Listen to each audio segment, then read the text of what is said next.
Thanks for tuning in to the World XP podcast. If you're enjoying the content, please drop us up, drop a like, and let us know your thoughts below in the comments. Also, please consider supporting our podcast via the link below. It really helps us out. Welcome, Ranjit, back to the World XP podcast. How are you, man? How was your holiday? I'm doing really well. Enjoyed the holiday. As we were kind of chatting a bit before, people are getting sick all around us, but we managed to make it to 2024. So thanks again for having me back on. Yes, absolutely. So I mentioned right before that I have a surprise for you, and that is right shortly after we recorded our first one, I started a kind of a tradition, maybe I'll call it, in which each previous guest leaves a question for the next guest with no context as to who they are. Um, so these Cool. questions are a bit out of order because I recorded a bunch to try and stack some episodes up. But the question for you from Dr. Chris Nerschel, he's an immunologist. He works at a biotech startup up in Boston. Um, and his question is your current role what you wanted to do as a kid? And if not, when or what made you choose your current career path? Oh, wow. What did I want to do as a kid? Well, there was um, you know what? I probably had a lot, like a lot of kids. I had a lot of things I wanted to do, everything from NFL receiver to pilot, fighter pilot and all this kind of stuff. One of the thing, why did I choose what I do today? In part, well, I'm a college professor, and in part, I chose this profession because I worked for a bunch of years and I saw how much work is. And my father had been a college professor, and he worked hard and he had to get his PhD and all of these kinds of things. But I could not think of another career that kept you both intellectually engaged as well as gave you the most flexible time. And I don't mean to imply here that college professors don't work hard, because we do. As you know, I'm working on a book and I'm always have all these projects, but it is the most flexible career I can think of.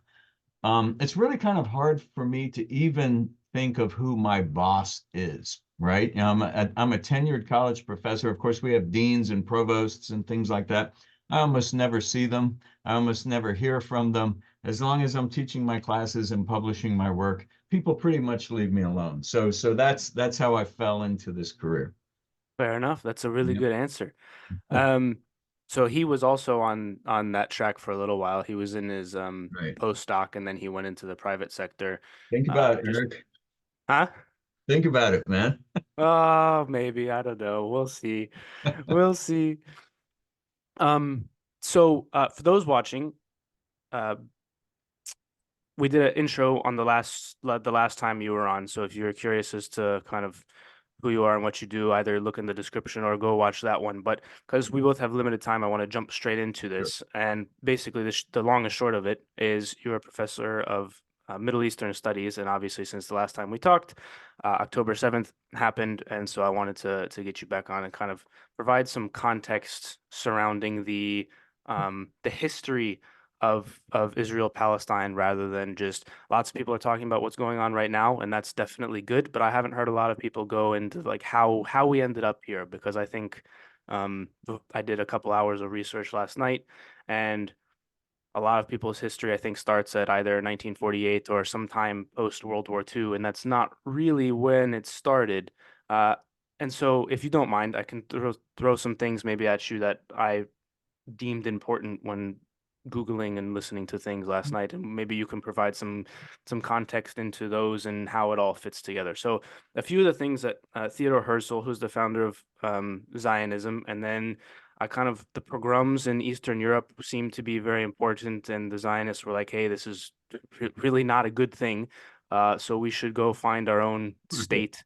And another thing that I found really interesting was that the early Zionist writings don't really mention the Arab nations or Islam. It's more the Eastern European, and so this current conflict Okay. that we have is a relatively new Right. thing. And then I also ran into the Balfour Declaration, and then the King Crane Yeah.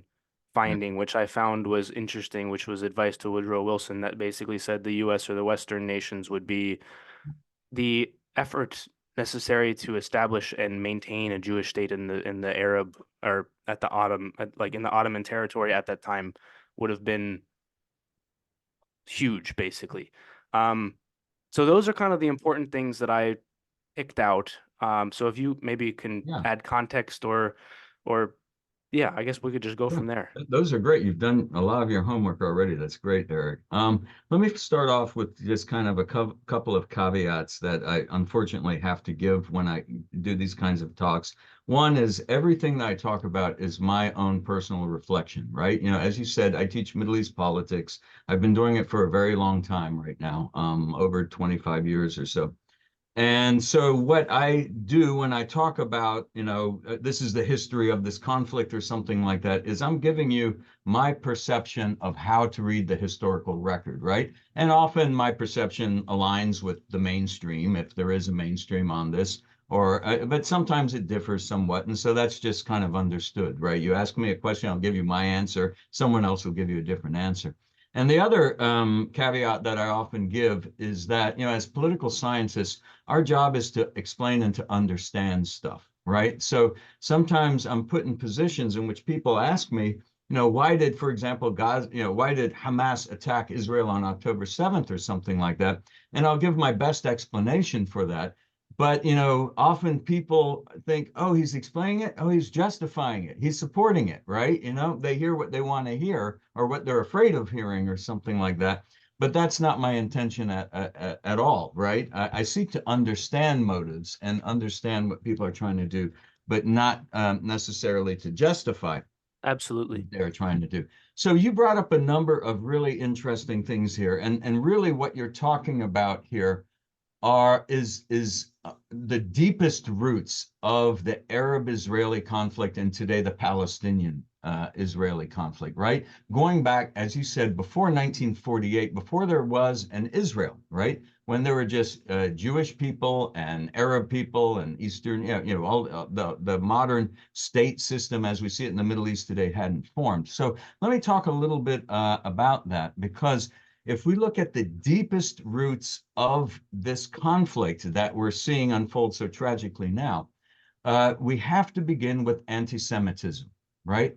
Prejudice and hatred directed towards Jewish people. Now, there's a whole lot of studies about why have Jewish people been singled out so persistently throughout history. Some of it goes back to biblical times and Christian perceptions and all that. I won't get into that, nor am I able really to speak to that. But the fact of the matter is that anti-Semitism has existed for a very long time.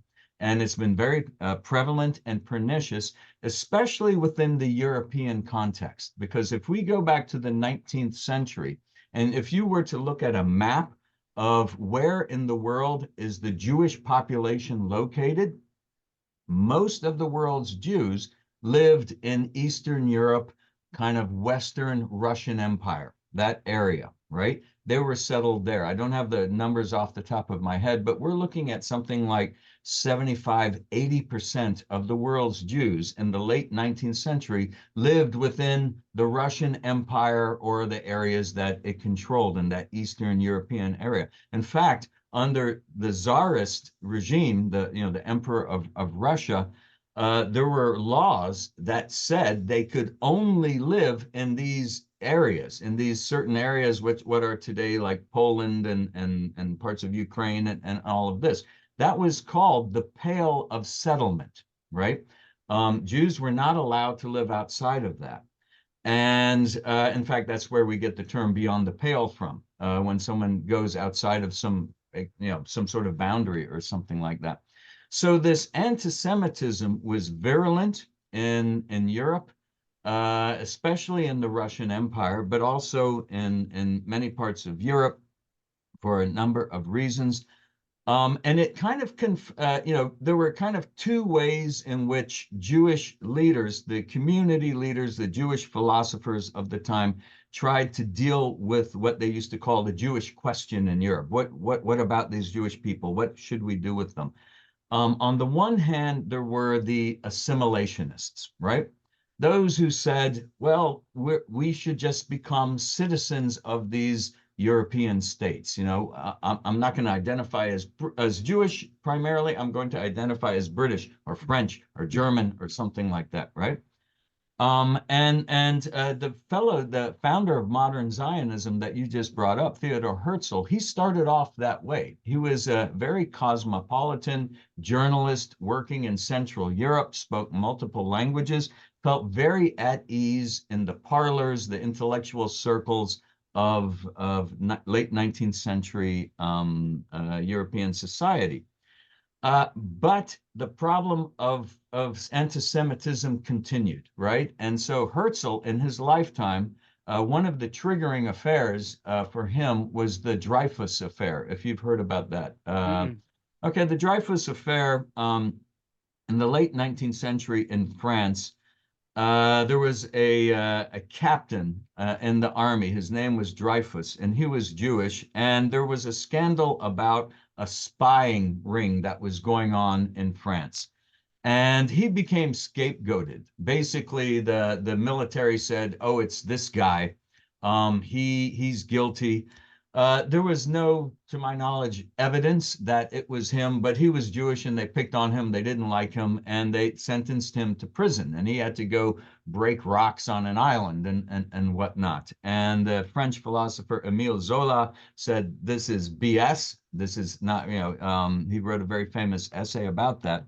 But what it showed to Theodor Herzl, this cosmopolitan intellectual, was that even in France, which is very, in some ways, secular, right? It's the home of the French Revolution with all these egalitarian principles and all that.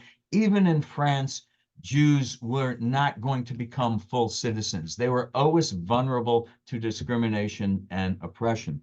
So Herzl said, what we really need to do is, and this is how people thought, especially in 19th century Europe, we need to understand ourselves, we Jews, as a nation, right? We are all one people, and every nation needs a land of its own or a state of its own. And that is the Zionist ideology in a nutshell, right?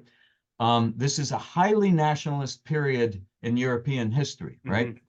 We see Germany being formed in 1871, right? Italy a few years before that. They are becoming nations, right? At that time. So it's, like I said, it's in the water. Jews who are facing the problem of anti-Semitism, many of them, not all of them, but many of them said, well, we have to reconceptualize ourselves as one nation and find our place among all the nations of the world. So that's what Zionism set out to do. It's a political movement. It's a political ideology that came out of that European kind of historical context there. But of course, there was a lot of other stuff going on, right? Right. Now that if we look at the deeper roots, we're also talking about the epitome, the highest age of imperialism and colonialism, right? And so you had the great powers, especially of Europe, the British and the French and the Germans and whatnot, all looking for colonies, all looking to divide up the world in favor of their interests. They all saw each other as rivals and whatnot. And kind of a long story short, when World War I broke out, the British and the French, who were allied initially with the Russians against the Germans and the Ottomans and so forth, knew that at some point the Ottoman Empire is going to be broken up. And so they made a series of agreements during World War I, and this is what you were kind of talking about as well. They actually made three important agreements during that war that are relevant to understanding today's politics from a deep history perspective. Mm-hmm. One of those agreements is known as the Sykes-Picot Agreement. That was between the British and the French. And they're fighting World War I against their common enemy, the Germans and the Ottomans and so forth, the Austrians. And they say, okay, when this war is over, we're going to divide up the Middle East. The French get something and the British get something, right? That's an agreement between themselves, right? And the British are most interested in what is today Iraq, Jordan, and Palestine. There was no Israel back then, we have to remember. The French in what is, today Syria and Lebanon and all of that. But that's their understanding. So that's one deal that is cut At during the war. at this point, right, they're getting a bit I don't know if desperate is the right word, but they're just promising pieces of the Middle East to whoever will help them at this point, right? Or Yeah, ish. the old joke in Middle East studies is that the Middle East is a much promised land, Yeah. right? Yeah, because then there's two other agreements that the British make during the war. The other agreement is with Arab leaders, a noble family called the Hashemites, who are today the rulers of Jordan. Okay. And the British are struggling to fight the Ottoman Empire in the Middle East. This is the age of Lawrence of Arabia, right? Mm. The British are most concerned about the security of the Suez Canal, which is their link to India, which is really the jewel in the crown for the British Empire, right? So the Ottomans are threatening to cut off the Suez Canal, which could be catastrophic for the British in the middle of World War One. So they make a deal with this Arab noble family and say, if you help us fight and defeat the Ottomans, at the end of this war, we will give you an independent Arab state, and you, the Hashemite family, will be in control of it, right? And nobody really delineates the boundaries of this state very much. It's kind of it's written down, but nobody really worries about the boundaries. Yeah, they're So the busy. British probably don't think too much of it at the time. The Arab, of course, the Hashemite family is like, oh, it's going to be this big, right? And it happens to include what is today Palestine and Israel, right? So that's two agreements that the British have made during the war. And then the third agreement that the British make during the war, and I think you referenced this, is the Balfour Declaration, right? And the British, again, this is, they're losing hundreds of thousands of men in France. They're under great pressure. They need to finance this war. They want to make sure that they get support from the Jewish community, which also includes some very wealthy financiers like Lord Rothschild and some of these Mm-hmm. names.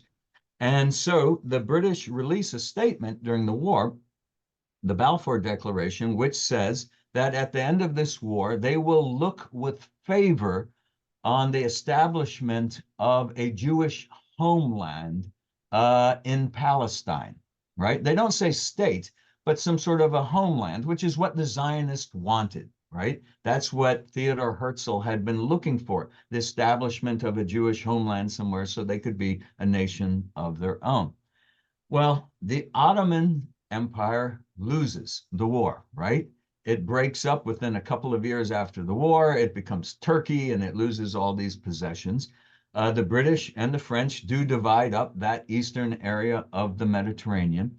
And now the British are in control of the lands that they wanted from the Ottomans. And that now includes what became known under the League of Nations as the Palestine Mandate. And so because it is affirmed by the League of Nations that this is an area to be controlled by Great Britain, the British have essentially sovereignty over that area. And they've made these different agreements. If you remember, they made an agreement with the Arabs.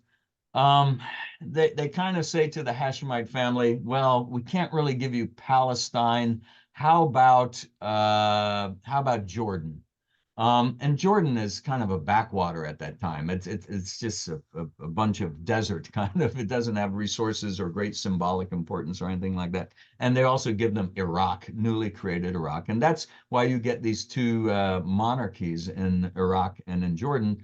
The one in Iraq is overthrown in the 1950s, and that's why Right. it's now a Republic of Iraq. But the one in Jordan still is still there. And during the 1920s and 1930s, the British allow Jewish immigration into the Palestine Mandate that they control, right? And Can of I course, add once, something? yeah, Or so is also during this time, I think, right after World War One, of course, the Nazis are coming to power, and so the anti-Semitism is coming back. But I believe at some point the Zionists were having a little bit of trouble, from my reading, of getting people to come over to Israel, because in Europe they were like, "Oh, it's actually pretty good for us. We're right, in Russia. We're doing okay with the yeah, communist revolution and things of that nature." And so when the British, they don't stop the Jewish immigration, but it's slower than it maybe could yeah, otherwise be. And so the you're Zionists are kind of absolutely like, right. once it goes You're into World War II, they have a big, like, I told you so right. to everyone that stayed. Is that a fair assessment? Yeah, that's a very good summary of a very complex, trend right there. And also because it brings up the fact that if you look at the early 20th century, not all Jews were Zionists, right? Yes. Many of them, as I said before, believed that they would be more comfortable and more at home in their home societies, right? You know, where they were from, whether it's Americans or Brits or French or whatever. Really, the most Zionist in some ways are those who are living in Russia, because the situation is very dire there. You know, the pogroms and then later on, it has always been difficult to be Yeah. Jewish And in Russia. for those listening, we're not going to go into detail on the pogroms, but if you want to have nightmares, go look those up. Um, That's what anyways, Fiddler on the Roof is all about, right? yeah. If you've ever seen that musical, it's about that period of hmm pogroms and whatnot. Yeah, you're absolutely right. And so, it is one of the things still people are arguing about. Does Zionism equate with being Jewish or Jewishness or so? Even Israelis and Jews disagree about that, and that's why we have such a hard time sometimes today talking about anti-Semitism and what is anti-Semitic speech, right? Because there are plenty of people who are super critical of Israeli policies, right? Yes. Especially towards the Palestinians. And some defenders of Israel say, well, if you're critiquing Israel, you are being anti-Semitic. hmm Whereas other hmm people say, no, I'm not talking about Jews or Judaism or Jewishness. I'm talking about a government that has policies that I disagree with. I'm Yep. not criticizing Jews, right? Yeah. And Super so important it distinction. gets very muddled. And of course, it's very politicized and ideological, and everybody has an axe to grind on that. But I think it's very clear that to my mind anyway, as I said, this is my own reflections on a complex issue. When someone criticizes the policies of the state of Israel, they are not criticizing Jews everywhere or Judaism or anything like that. Just like if you criticize French policy, it doesn't mean you hate the French or you harbor ill will towards the French, right? It is a state with a government and a set of policies. But that gets us off of the topic a little bit here. Yes, as Zionists, now we can call them Zionists, start coming into the Palestine Mandate in the 20s and 30s. And as you pointed out, once Hitler comes into power and the Nazis come into power, of course, that push becomes much more urgent, right, and hmm understandable. Of course, what they are doing is dramatically shifting the demographics of a very small area, right? And we have to keep in mind that the people coming, the Zionists coming into Palestine are very foreign to the natives of Palestine, right?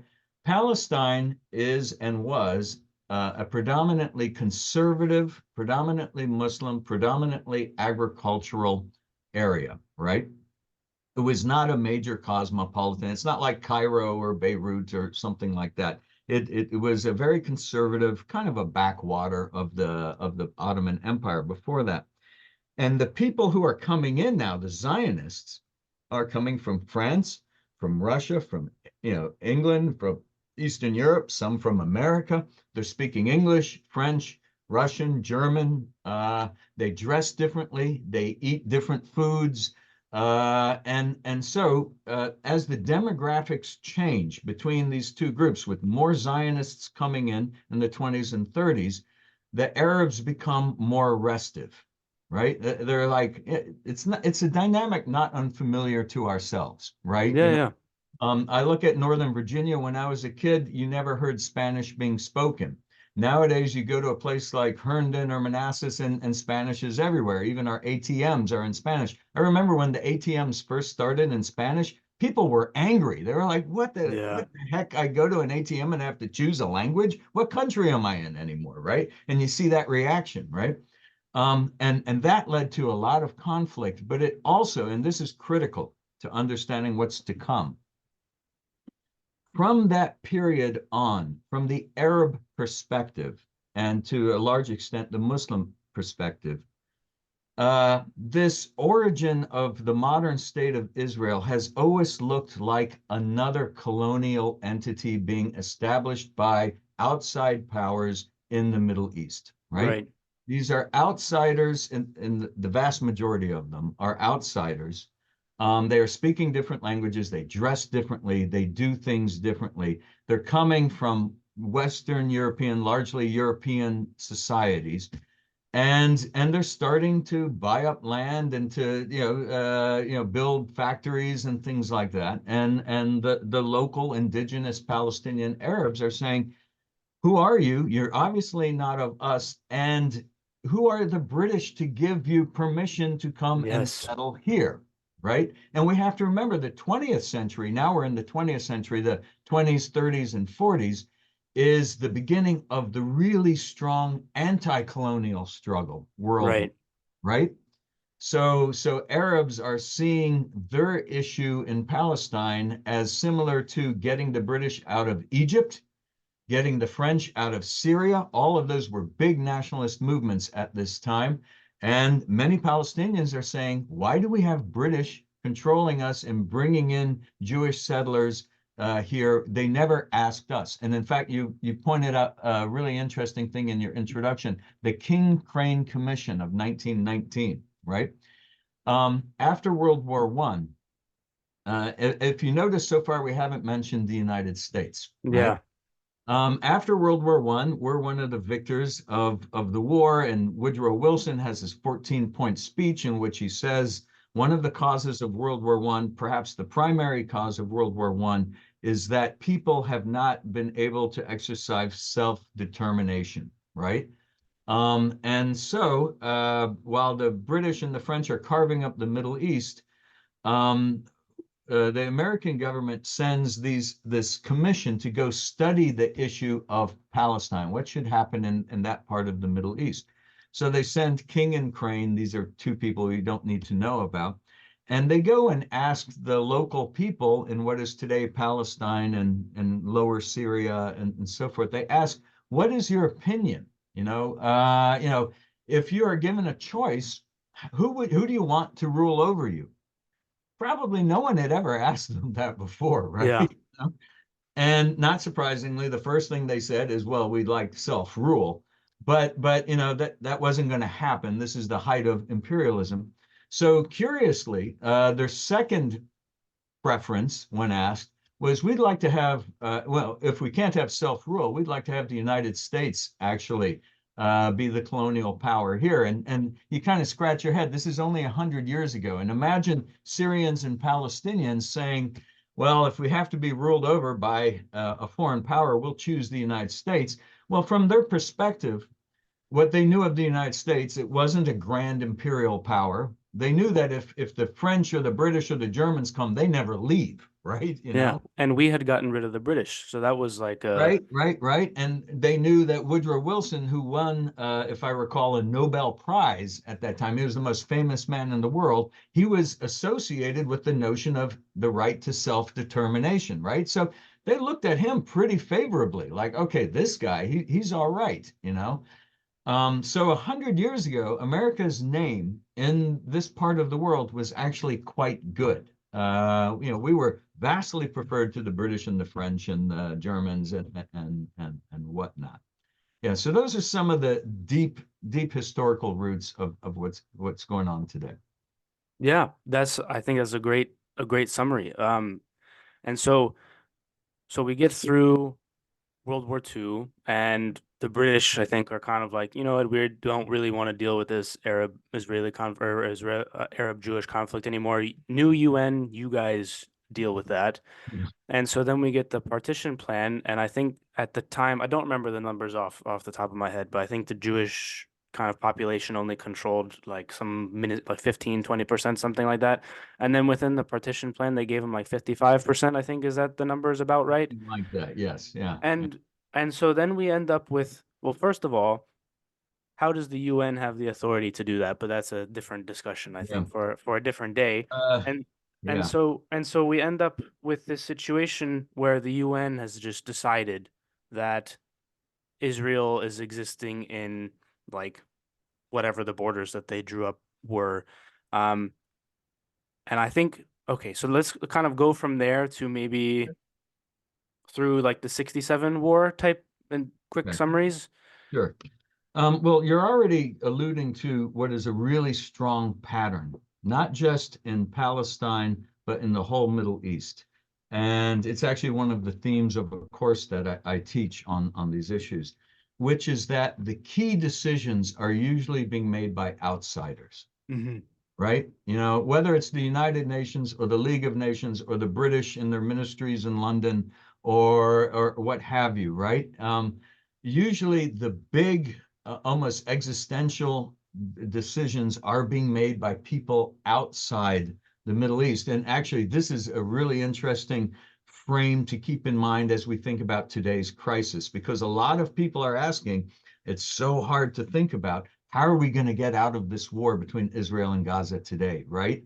They're locked in this horrific war, and you know, a lot of people are deeply dissatisfied with the leadership on all sides, right? You Yep. know, and there is no clear vision that anyone seems to have about what is this war towards? What is the goal here, right? You know, other than just obliteration, right? You know, well, you know, when you think about it, will some sort of a solution or some sort of peace, or as you know, what's a term that they're using all the time now? Cease. Humanitarian pause Yeah. and all these kinds of Ceasefire and all this stuff. Yeah. euphemisms. You know, will it have to be imposed from outside, right? Because it doesn't seem like Hamas and Netanyahu are going to come. You know, they're not going to meet at a table and work this out with Hezbollah and whatnot, right? You know, so yes, absolutely. The League of Nations evidently failed, right? You get to the end of World War II, and the United Nations is now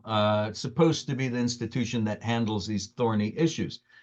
Britain wants out of the Palestine Mandate. The British won World War II, but they are bankrupt, utterly bankrupt. In fact, there is rationing in Britain well through the 1950s and I think into the early 1960s. People Yeah. don't They were realize destroyed. they Yeah. were just economically that war tapped out all their resources. That's why the same period, roughly, that you see the state of Israel be created in 1948, the British got out of India, and Hmm. you know, they were just trying to get out. They were overcommitted and unable to afford this empire anymore. So as you said, by that point, the demographics had changed substantially. Again, I don't have the numbers here in front of me, but you know, you're looking at a very substantial and quite established Zionist population, Jewish population within Palestine, probably approaching something like 40 or 50% of the population, the total population right there. And the British say that we're going to get out, right? They declare they are so happy to hand the Palestine Mandate over to this newly created United Nations. They say, you make the decision. We're out by, I think, April 1948 is what they say. And they announce that about a year in advance. All the actors within Palestine. Imagine if you're given this announcement, right? In 1 year, the colonial power is getting out, and it's kind of washing its hands of this. Now, the Arab population, the Zionist population, had been, you know, already at loggerheads for a generation by now, and they know that this is going to be a moment of reckoning when the British troops actually get on the ships and leave. So the United Nations starts coming up with a series of plans. They settle on what's called the partition plan. And what they say is that well, we're going to create, and this is the origins of the two-state solution, right? The British had played around with that idea in the 30s, but it hadn't materialized. We're going to create an Arab state, a Jewish state, and then for the holy sites like Jerusalem, we'll make an international zone or something like that. The long story short here is that the Zionists accept this plan, right? Of course. Yeah, right. I'm glad you say that because a lot of people don't, you know, quite, you know, understand, because this would be substantially less than what the current state of Israel ultimately became, right? But when you think about it from the Zionist perspective, and the leader at that time is a guy named David Ben-Gurion, Hmm. from the Zionist perspective, this is an international body, a legitimate international body just created, saying you're getting something where you had nothing recognized before, right? It is a pure gain for you. Yeah. You know, and it's not the state that you want yet, but it's a start, it's a foothold, right? And it's very important to understand this point. If you look at the map of the UN partition plan, and you just kind of look at it and you say, okay, roughly, it even looks like the Arabs are getting more land than what would become the Israelis now. We don't have to talk about Zionism. In 48, we get Israel. The Arabs are getting more land than Israelis. But what's important to understand is a lot of the Arab land is not the fertile land. Yeah. Again, this is an agricultural society predominantly. Most of the fertile land is in the north, and that will be going in large part to the new Israeli state, to the new Jewish state that will be birthed. The Arab, both Palestinians as well as Arab neighboring countries, those who see an ideological and symbolic commitment to the Palestinian Arab cause, reject this plan for all the reasons that we've just talked about. That first of all, they see what has historically been, in their view, their land being carved up and part of it being given away, right, by some international body that they didn't, say we could do this. But also they see it as just fundamentally unfair for a number of reasons, depending on your ideological disposition. And they see it as just a further extension of colonialism in the region. So when the state of Israel is birthed in early May 1948, the Israelis call that, their Independence Day, and they celebrate it to this day. The Arab armies ultimately invaded, tried to seize that land. They were militarily unsuccessful for reasons we could get into if you're interested. In Maybe a quick summary, because I think a lot of people when they just go through this are like, oh, well, the UN gave them a state and the Arabs didn't like it, so they just fought. And it's like, well, the Zionists at this point they'd seen World War II, they'd seen the pogroms, and they were kind of like hardened at this point. And so it's Oh, absolutely. not really a big surprise. And then also to the point of like the rules of war, they'd seen all these horrible things and they're kind of like, well, this is war, sorry guys. And Yeah. that's not really like it's not that big of a surprise, I guess, that the Israelis ended up victorious in that one. But I think it's important to throw out that it wasn't just like it wasn't just, oh, well, we have our state and then the Arabs invade. Like there's all these things that Right. went into it. Yeah, I mean, you're absolutely right because the perception is often very shallow, right? If you look at a map and you see this new Israeli state coming into being suddenly just overnight, and it's immediately invaded by its neighbors. You look at the map and you say, "Oh my gosh, there's Lebanon, there's Syria, there's Iraq, there's Egypt, and they all come in. Like, how did they lose this war, right, against this fledgling state which had barely managed a toehold?" And I understand that's a puzzle, right? That Yeah. one. But if you look, you break things down and you look at it with more context, there are both material as well as psychological factors at play here. The material factors are that, well, the Zionist community during World War II had cooperated very extensively and militarily with the British. And that makes sense, right? Right. I Yeah. mean, Yeah. if there's anything that the British and the Zionist community had in common, it was anti-Nazi, Yep. right? They were anti-Nazi, right? So many Zionists, some of the factories, actually, the Zionist factories in Palestine and the Palestine Mandate had been producing things for the war effort. But more importantly, many of the Zionists, the young men, had joined the British Army, had Yeah. become, captains and majors. They knew how to fight. They knew how to fly airplanes. They knew how to, drive tanks and use artillery and stuff like that. So they were very small, their forces, but they were battle hardened, as you said, and they spent a lot of time and energy. After World War II, you can imagine how many arms are littered across Europe, and those arms Yeah. are sitting around. And they used their financial wherewithal to buy arms and start bringing them in because they knew a reckoning was coming, right? A military reckoning was coming. So, in terms of battlefield material and preparedness, the Israeli forces were far qualitatively superior to the Arab forces. We have to remember that the Arab forces were also um, just coming out slowly out of the colonial age. And although Egypt and Syria had armies, they had not fought any wars at all. These are what we call parade armies, right? Right. And usually a general was a general because he married the king of Egypt's, cousin or something like that, right? He had never fought a battle in his life, may not even have attended a military academy worth its salt, right? So these were not very good. There were some notable exceptions, but these were not very good armies in terms of military performance. But also there's the psychological side, which you alluded to very accurately. Coming out of the Holocaust, certainly, the Jewish soldiers knew that this is an existential war, right?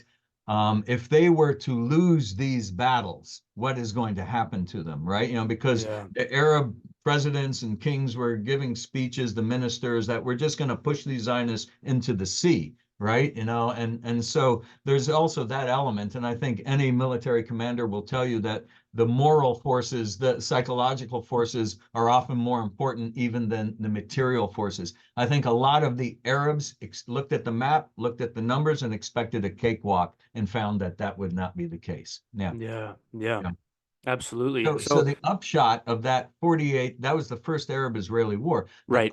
upshot of that war was that this nascent state of Israel got a lot more land than the UN partition plan had ever factored in, right? If you look at the 1948 boundaries, Israel became quite a bit larger than the United Nations had ever anticipated it would be. So we start seeing the struggle over land here. Yeah. And at what point, so I kept seeing or reading or hearing about 1967 borders. Um, how did and using that sort of, when we negotiate, it'll be a return to 67 borders. Yeah. How did we get to there? So I would imagine there were, from reading, there were some conflicts like we mentioned before about the United States or the British before battling the Native Americans. Yeah. Um, Lots of little conflicts here and there, Mhm. um, number like peppered throughout those decades. But what is so important about 1967? Yeah, okay, you're right. There are a number of conflicts we don't have to talk about here. It's a very, there's no peace between Israel and its Arab neighbors for this period, right? Nobody negotiates any peace deals. They're in a state of war, whether or not they're shooting at each other, right? And in 1967, for a number of reasons we don't need to get into, the state of Israel feels particularly vulnerable and sees a potential a preemptive, I'm sorry, sees an attack is likely to come from Syria and from Egypt and whatnot. So they preempt that attack, right? That attack. It's a very quick war in which they defeat, again, the Arab forces handily. And as a result, the area that Israel controls expands again. They capture from Egypt the Gaza Strip. They capture from Egypt actually the Sinai Peninsula, which is today a part of Egypt again. They capture the West Bank from Jordan. They capture the Golan Heights from Syria. For many Israelis, this is really a crucial war because although the Israeli military knew that it had the upper edge militarily in this war and wasn't that surprised that they handily defeated these multiple Arab armies, the Israeli population didn't know necessarily that that would happen. The tensions had been ratcheting up, and there was genuine fear within Israel. So there was this immense sense of relief among the Israeli population. Not only have we, withstood another war with multiple Arab countries, but we've captured more land. And the prevailing thought at that time among the Israeli political circles, who were much more liberal then than they are now, was Hmm. that most of this land can be used as a bargaining chip, right?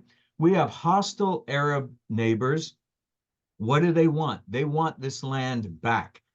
Can we find a way to get recognition and peace from them in exchange for giving the land back, right?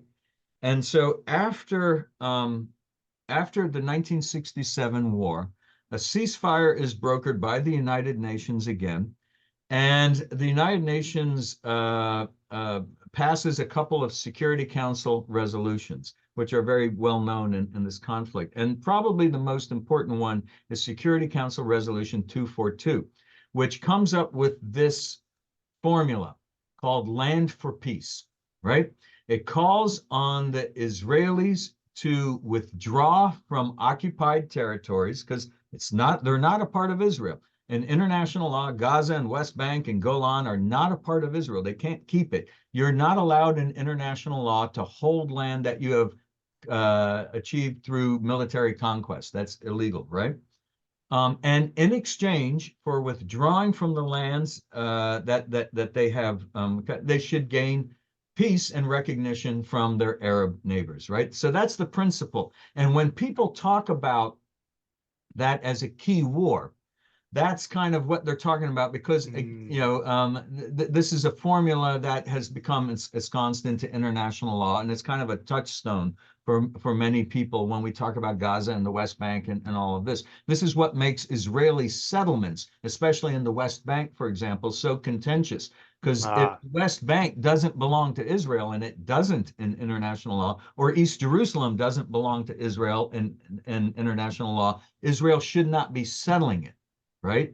And that's what I mean. The government's ideology has changed over time. yeah, You can't settle land that is not yours. How can you give it back then if you built cities on it and stuff like that? So that's one of the complications. One more thing I will point out about the 1967 war, and that is to look at things from the perspective of a Palestinian now. Because if you notice, right now, we haven't talked about Palestinians much. We're talking yeah. about Israel, Syrians, Jordanians, Egyptians, Lebanese, and whatnot, states, right? Different states.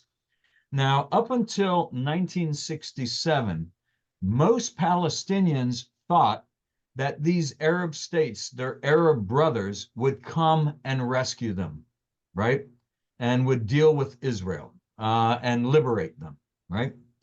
1967, that catastrophic defeat of the Arab armies showed most Palestinians that liberation isn't coming anytime soon if you're waiting for the Egyptians and the Syrians and the Jordanians to do something about it, right? If anything, they're even farther back now than they Right. were before.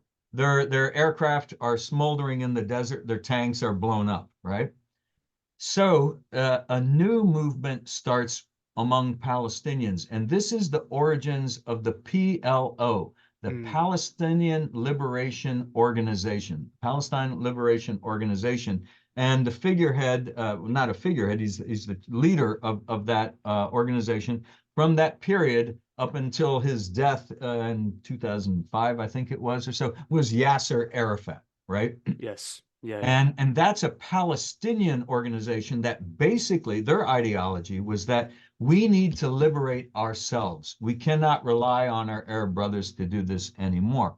So that's the start of organized militancy by Palestinians on their own behalf. And many of the consequent wars and conflicts kind of focus on that. So now we can start talking not just about Arab-Israeli conflict, but Palestinian-Israeli conflict in a Yes. more focused way.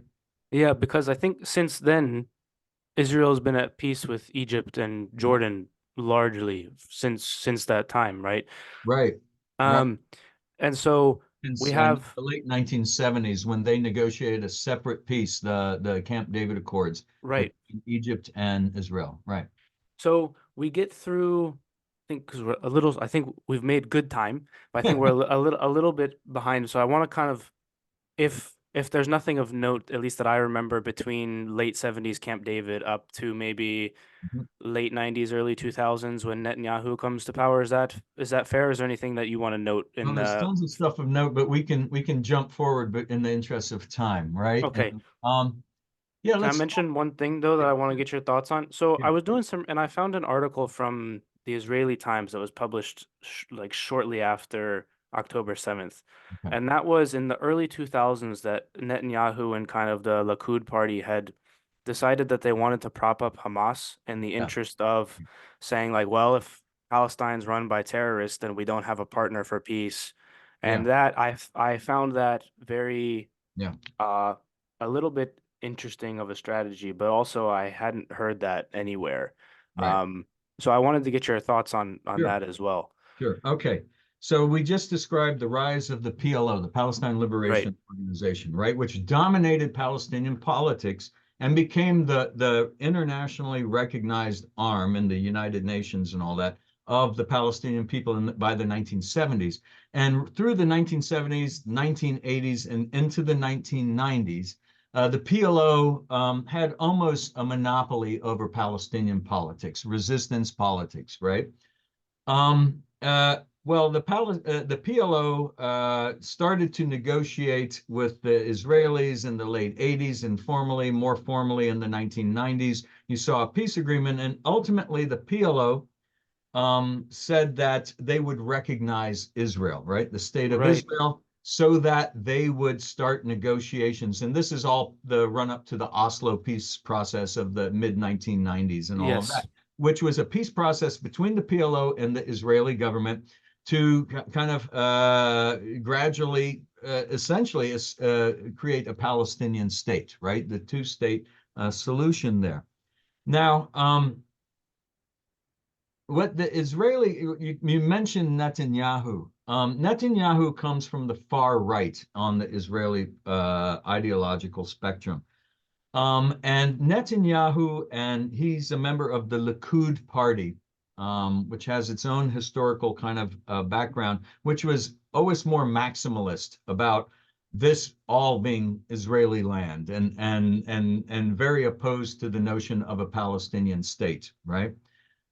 So Netanyahu was a fierce opponent, even before he was prime minister, of this peace process between the PLO and the Israeli government, This which is was like mid 90s mid ish we're 90s. talking. That's Okay. correct. Yeah. He was a fierce opponent to that. He was a constant critic of the prime minister, Yitzhak Rabin, who ended up being assassinated over this by a far Yeah, right I wanted to extremist. ask you about that as well. Right, Yeah. right, right.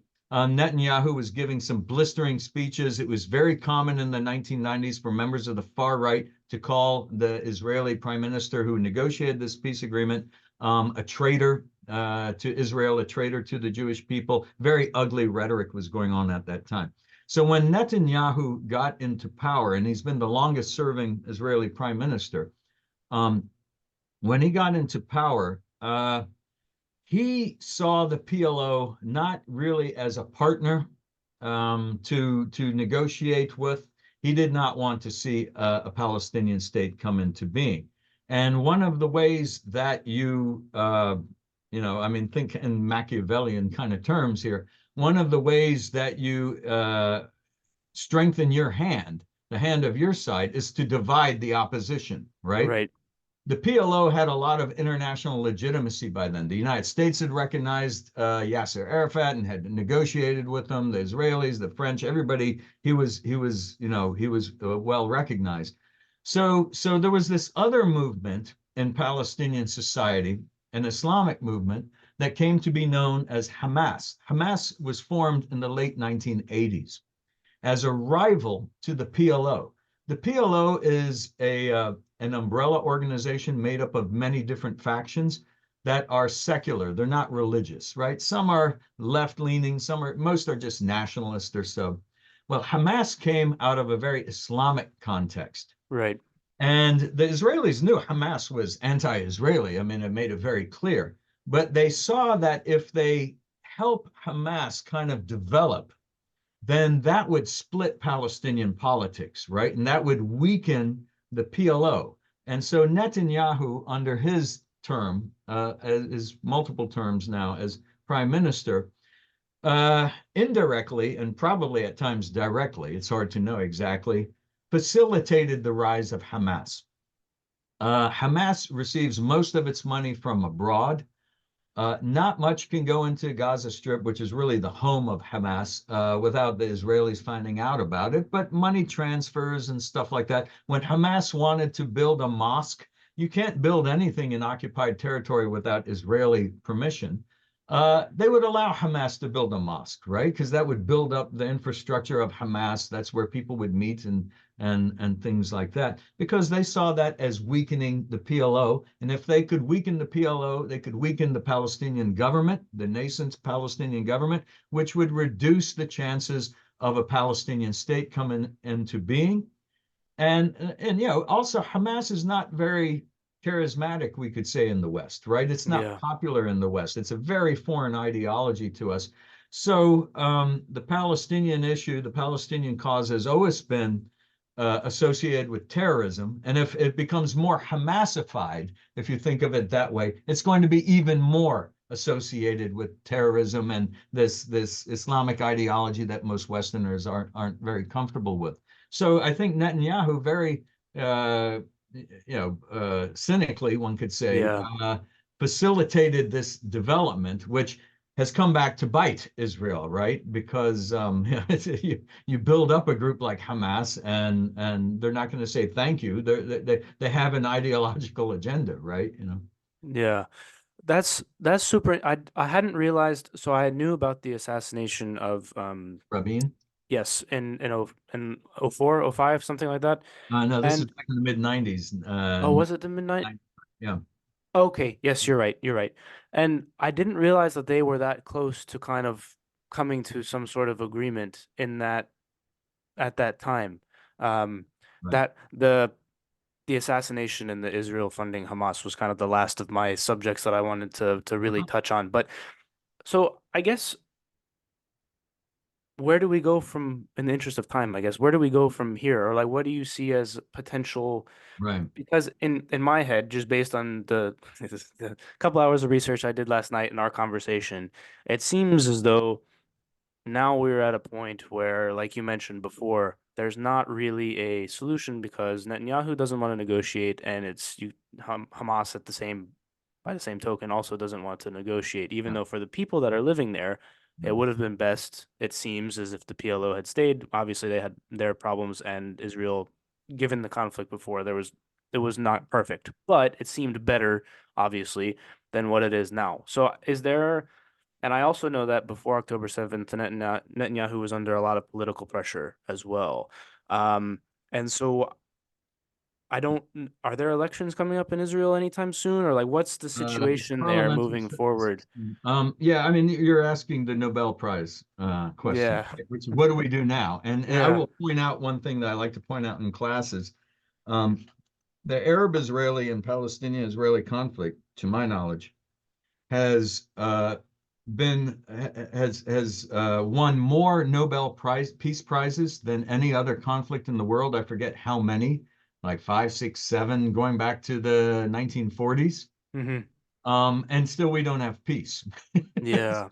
So a lot of people have worked on it and received international recognition and laudits about the progress that they made, and still we're even worse off sometimes than we've been in the past. So there are no easy answers here, and Absolutely. I'll say a few things that I think of when I think about this issue, right? The first thing I will say is that really the most intractable problem we have, from my perspective, is an utter absence of good leadership on this issue. Uh, it's universal. If you look at the Israeli side, as you said, before October 7th, Netanyahu was probably on his way out. He is becoming increasingly authoritarian. He's kind of Trumpian in the number of corruption allegations that he is facing, and it's widely considered that the moment he stops being prime minister, he is probably going to be on trial and possibly going to jail. He has some immunity, I believe, as prime minister. So in some ways, this October 7th, and again, politics kind of makes one a bit cynical, right? Wars tend to make people rally around a common cause, and so it may have bought them some more time. But so on the Israeli side, we have a guy who has a long career-long history of being opposed to meaningful peace processes, and so I don't see much hope for Israeli leadership there. in the near term. Maybe there'll be some election, as you alluded to, and maybe he'll be out and somebody more pragmatic. There are some good politicians coming up in Israel right now. On the Palestinian side, things are catastrophic. Palestinian leadership is divided between the PLO, which is called the Palestine Authority, which is predominantly in the West Bank. It's even physically divided, right? And Hamas, which controls Gaza. They don't have any kind of middle ground between them. The Palestine Authority, sometimes people like Biden and whatnot say, oh, the Palestine Authority has to be reformed and it can, after this crisis, it'll be the unifying government. It's led by a guy who's 88 years old and hasn't really done Kind any. of like us. Yes, right. I mean, even older than us. Mahmoud Abbas, the Palestinian president, the elected president, was elected back like almost 20 years ago. Mhm. No election since. He is inept. He is senile. He is also chair of the PLO, and he has done nothing. I hope he is replaced as soon as possible. That could be a silver lining. But also, you look at American leadership. I mean, we talk about humanitarian pauses, we talk about ceasefires. We are giving Israel almost every bomb it's dropping on the Palestinians. Yeah, We will have no legitimacy as a broker after this war. We had precious little beforehand, but I don't think any Palestinian is going to give the American president, much of a hearing after this about what they should do and what not. So that what paths could be out of this, it's really hard to see, but I think ultimately all of these actors are susceptible to international pressure. Israel could not be doing what it is doing in such a punitive collective punishment manner in Gaza if the United States had not given essentially a green light and said, yeah, here, take our arms, right? Take our bombs and our guns and stuff like that. Netanyahu felt after October 7th, he got a green light from Biden, right? And as it's kind of like 9/11 in the sense that you get that initial wave of worldwide sympathy, right? October 7th was a brutal terroristic act. I think the vast majority of people in the world said that is awful. It has yeah. to be responded to, right? But that doesn't mean you get to go out and kill tens of thousands of women and children who had nothing to do with this, right? That Agreed. is nowhere under international law legal, right? So international pressure, whether it is by cutting off arms, by threatening different groups, with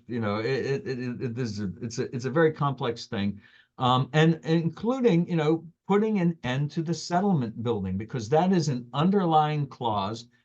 Condition that makes peace unimaginable, whether it's one state solution or two-state solution, that makes it almost impossible. And the thing I would end on this is a very important point. There is no way to peace that is not bloody. Yeah, And I don't like to say that, but it is true. It was shown to be the case in the 1990s and whatnot, because on both sides, there are actors at the extremes who are opposed to peace. They believe, to speak quite directly, they believe they are doing God's work, that they have divine reasons for what they are doing. And what that means is any peace process to be meaningful and have a decent outcome implies compromise in terms of positions, right? The Palestinians have to give up something. The Israelis would have to give up something that's dear to them as well. And there are maximalists on both the Israeli side and the Palestinian side who, just like in the 1990s, will attack a peace process because they want everything. God is telling them it is all theirs. Hamas says that, and there are people in Netanyahu's cabinet who say that as well. hmm, And they are in charge of policy right now. And so we've seen this pattern that when we have peace processes like the Oslo peace process of the 1990s, it gets attacked. Hamas and Islamic Jihad blew up buses full of Israelis to stop the Israelis from having faith in that peace process. the Israeli far right assassinated the prime minister, their own prime minister, who was making that peace process. So it works on both wings here, right? Both Yeah. extremes. So what it means, and this gets back to leadership, and that future leaders will have to say to their people very honestly, if you want some hope of a peace, we have to be able to withstand the battering a peace process will take. A meaningful peace process will be a bloody peace process, and we Yes. have to power through it. We have to put up with it and just say the goal is worth the price. Because in the absence of a peace process, we see what happens, right? And that's Yeah. October 7th. There was no peace process going on for years now. And that's what we get out of that is October 7th. Yeah, I think that's a very wise and succinct way to end that. The goal of peace it'll be bloody for sure, but it's definitely way more worth it than what we're seeing now, 100%. So, um, yeah, this was great. Do you have any last nickels, or are you good? Oh, no, no. We always leave so much on the table, 100 things I would love to say, and I'm sure questions you would like to ask and Yeah. all that. But yeah, we'll just leave it at that for today. Thank All you. right. 100%. All right, guys. Hope you learned something from this, and we will see you guys next time. Also, if you have any questions, feel free to comment them, and I can try to either do some research myself and get you an answer, or I'm sure, email Ranjit, and we'll get you an answer one way or the other. But appreciate you guys listening, and we'll see you guys next time. Thank you, Eric. Love your podcast. Thank you. I Take appreciate care. it.